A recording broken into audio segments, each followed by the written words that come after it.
eu sou Everton Expedito. Me chamo Alice Vitória. E eu, Renan Ferreira. Somos estudantes do 7º período de Engenharia Agronômica do Instituto Federal do Piauí, Campus Uruçuí, e iremos falar sobre o oídio.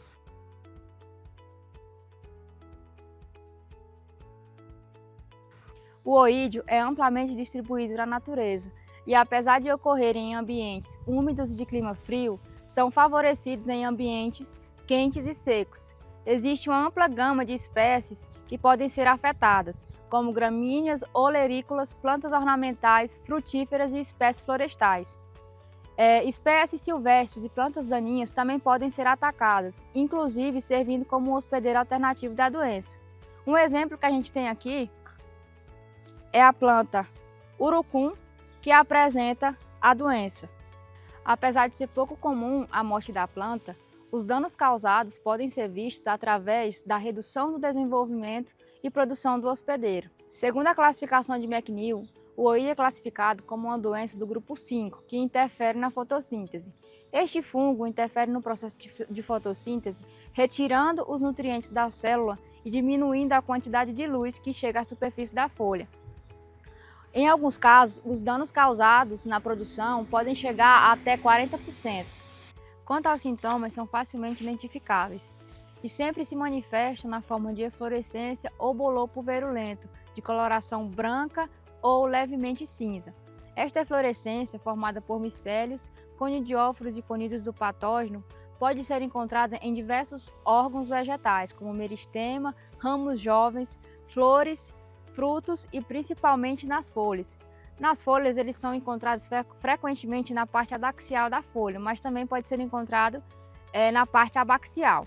As plantas afetadas podem, eventualmente, apresentar outros sintomas. Nas folhas, as manchas ou áreas inicialmente recobertas pela inflorescência branca podem se transformar em amareladas e posteriormente necróticas. Ataques severos podem causar um retorcimento e subdesenvolvimento na planta, causando queda de folhas, flores, frutos, deformação nos frutos jovens e morte dos ramos novos. Quanto à etiologia, os agentes causais de oídio são os fungos da classe dos ascomicetos, podendo ter uma fase perfeita ou imperfeita. Seus gêneros associados são Erice, Plumeria, Podócera, Brasiliomyces e Uncinilla. Quanto à sua fase imperfeita, compreende os gêneros Oidium, Oidiopsis, Ovulariopsis e Streptopodium. Na fase perfeita ou sexual, o micélio forma corpos de frutificação do tipo Cleistotécio, claros no início, posteriormente escuros e visíveis em contraste com o micélio branco. No entanto, são difíceis de encontrar em condições de campo, devido à ausência de temperaturas suficientemente baixas para o desenvolvimento do patógeno. Na fase imperfeita ou assexual, o fungo cria hifas claras e septadas que vão dar origem aos conidióforos, estes curtos, eretos e não ramificados, e posteriormente aos conídeos, sendo estes unicelulares, translúcidos e ligeiramente retangular a ovalada. As hifas também vão dar origem aos austórios, estruturas especializadas na retirada de nutrientes diretamente da célula do hospedeiro, realizando assim uma espécie de parasitismo evoluído. No que se diz respeito às relações patógeno-hospedeiro, estes são fungos parasitas obrigatórios, ou seja, necessitam do hospedeiro vivo para fazer seu crescimento, desenvolvimento e reprodução. A sua disseminação se dá principalmente pela ação do vento e pela água, essencialmente na forma de respingos, levando os conídeos para plantas ou folhas próximas. A germinação. O conídeo só irá germinar quando houver uma umidade próxima a 95%, mas não havendo a presença do filme de água. Cria-se então um tubo germinativo que vai dar origem ao apressório, estrutura que adere à superfície foliar e cria uma hifa de penetração, rompendo a cutícula e a parede celular do hospedeiro. A exceção é o fungo do gênero Oidiopsis, que entra pelas aberturas dos estômatos. Sua colonização se dá pelos austórios, estruturas especializadas, mas restringe apenas a camadas epidérmicas, não havendo penetração ao nível do órgão vegetal.